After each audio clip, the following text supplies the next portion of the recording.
बिस्मिल्लाहिर्रहमानिर्रहीम। अस्सलामु अलैकुम रहमतुल्लाहि व बरकातुहू। नाज़रीन, मैं हकीम हाफिज़ मोहम्मद उवैस अब्बासी आपकी खिदमत में हाज़िर हूँ।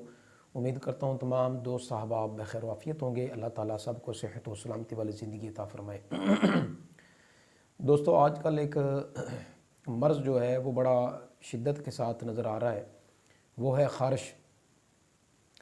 कोरोना के बाद अक्सर देखा गया है कि ये जो ख़ारिश का मर्ज़ है, हर दूसरा तीसरा बंदा जो है इस ख़ारिश के मर्ज़ में जो है वह मुब्तला है।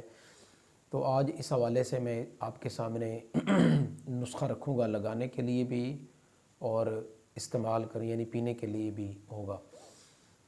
तो सबसे पहले तो ये है ज़हन में रखें कि इस हवाले से परहेज़ जब तक आप नहीं करेंगे तब तक जो है ख़ारिश जो है जान नहीं छोड़ती, क्योंकि ये बहुत मुज़ी मर्ज़ है और इंतहाई ढीठ किस्म की ये मर्ज़ है कि ये जब ये चिमट जाती है तो बहुत मुश्किल से ये जान छूटती है इससे। तो बहरहाल नुस्ख़ा पेश करने से पहले आप तो तमाम दोस्तों से गुजारिश है, आप हमारे चैनल को सब्सक्राइब करें, दोस्तों के साथ लाजमी शेयर करें, और हमारा फेसबुक पेज है हाफिज़ दवाखाना के नाम से, आप उसको भी लाजमी लाइक करें और दूसरे दोस्तों के साथ उसको शेयर करें ताकि ज़्यादा से ज़्यादा लोग हमारी वीडियो देखें और हमारे नुस्ख़ा जात से मुस्तफ़ीद हों। तो दोस्तों, इसमें चंद गुजारिशात मैं करूँगा, उसके बाद हम नुस्खे की तरफ आएँगे। तो इसमें ख़ारिश के जो मर्ज़ में ये वाज़ेह में रखें कि सबसे पहले तो आपको परहेज़ करना होगा गर्म चीज़ों से, बिल्कुल और बादी चीज़ों से आपको परहेज़ करना होगा। बड़ा गोश्त आपको छोड़ना पड़ेगा, चावल छोड़ने पड़ेंगे, उसके बाद आलू गोभी होगी। ये हमारे ये सर्दियों के मौसम में बड़ा आम एक सब्ज़ी पकने वाली जो सब्ज़ी है जिसको साग भी कहते हैं, यानी सब्ज़ पत्तों वाली जो सब्ज़ी हैं उसको आपको छोड़ना पड़ेगा, तर्क करना पड़ेगा। अंडा हो गया, मछली हो गई और चाय हो गई, इन चीज़ों से आप परहेज़ करेंगे और उसके साथ साथ आप दवाई का इस्तेमाल करेंगे तो इंशाअल्लाह ताला इस मुज़ी मर्ज़ से आपकी जल्दी जान छूट जाएगी। वरना ये बहुत ढीठ होती है, बहुत मुज़ी मर्ज़ है, जल्दी जान नहीं छोड़ती बंदे को, और कई लोगों को खुश्क होती है, कईयों को तर होती है। बहरहाल जो भी होगी इंशाअल्लाह ताला ये जो नुस्ख़ा मैं आपके सामने रखूँगा, इस नुस्खे के इस्तेमाल से इंशाअल्लाह अज़ीज़ ये ख़ारिश जो है, ये मर्ज़ जो है इंशाअल्लाह ज़रूर आपकी जान छोड़ जाएगी। तो आप नुस्ख़ा जो है वो आप नोट फरमा लें।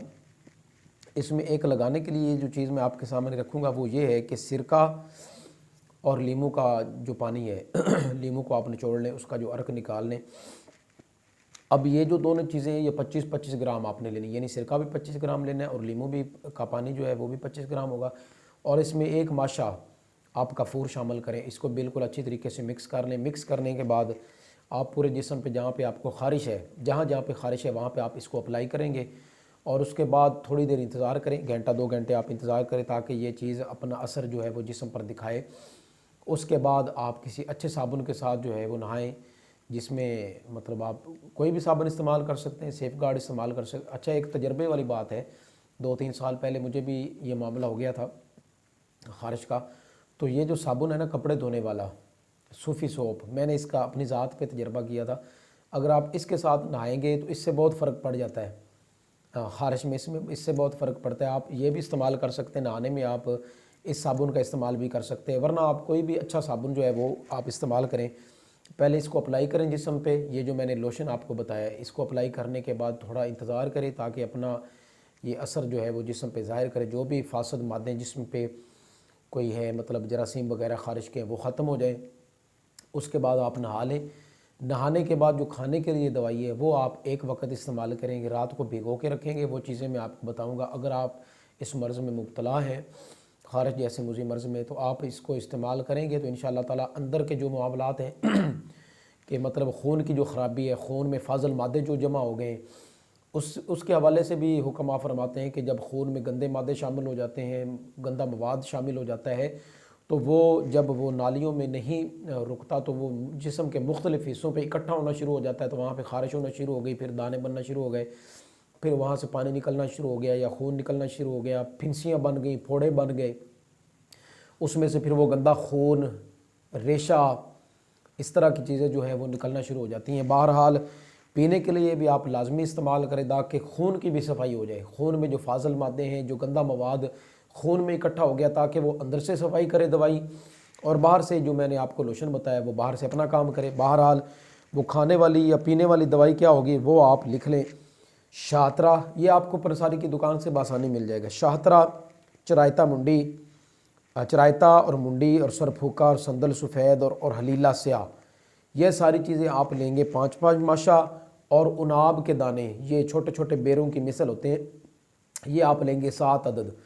अब आप इसको क्या करेंगे कि आप इसको 1.25 पाव पानी, यानी 1.25 पाव पानी हो उसमें आप इसको भिगो के रख देंगे रात के वक्त सारी दवाइयों को, और सुबह उठ के मल छान के इनको अच्छी तरीके से, सारी बात है अब ये मर्ज़ जब लग गया है तो इसका आप इलाज तो आपको करना पड़ेगा, मेहनत तो करनी पड़ेगी, खुद ब खुद तो ये मर्ज़ नहीं जान छोड़ेगा, आपको इसके लिए कुछ ना कुछ ज़रूर करना पड़ेगा।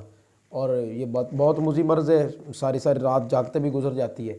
इन दवाइयों को मल छान के अच्छी तरीके से आप इनको साफ़ करके इनको पुन लें, पोनी के साथ पुन लें या किसी मलमल के कपड़े में आप इसको छान लें, अच्छी तरीके से पुन लें। अब बाज़ार से शरबत उनाब मिल जाता है, ये जो पानी होगा इसको, और इसमें आप शरबत उनाब के 2 बड़े चम्मच, जो चावल जिनके साथ खाते हैं ना, बड़े चम्मच आप इसमें शामिल करेंगे और इसको अच्छी तरीके से हिला के वो आप पानी पी लेंगे। ये शरबत जो बन जाएगा ना, ये शरबत आप इस्तेमाल करेंगे इंशाअल्लाह ताला, ये खून सफ़ा बेहतरीन है, आपके खून की सफाई करेगा, फाजल मादों को इखराज कर देगा। और ये बात ज़हन में रखें कि ख़ारिश के मामले में पानी आप जितना ज़्यादा से ज़्यादा पिएंगे ताकि ज़्यादा पेशाब आए, खून की सफाई हो, फाजल मादे जो है वो ख़ारिज हों, और कब्ज़ भी नहीं होनी चाहिए।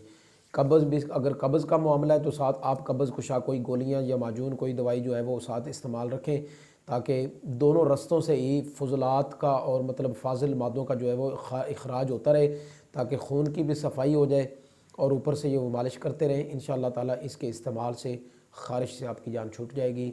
अगर आपको नुस्खा जात हमारे अच्छे लगते हैं, हमारी आप वीडियो फेसबुक पे हम शेयर अब करते हैं, तो आप छोटा सा एक क्लिक, शेयर का बटन होता है, आप उसको उस पर लाजमी क्लिक किया करें ताकि दूसरों तक हमारे ये नुस्खा जात पहुँचे, वो भी मुस्तफ़ीद हों। अल्हम्दुलिल्लाह फ़ीडबैक हमें मिलता है, लोग बताते हैं अल्हम्दुलिल्लाह जो नुस्खा जात हम अपने मुजर्रब जो लोगों तक पहुँचाते हैं अल्हम्दुलिल्लाह उनको आराम आता है, सुकून आता है, फ़ायदा होता है।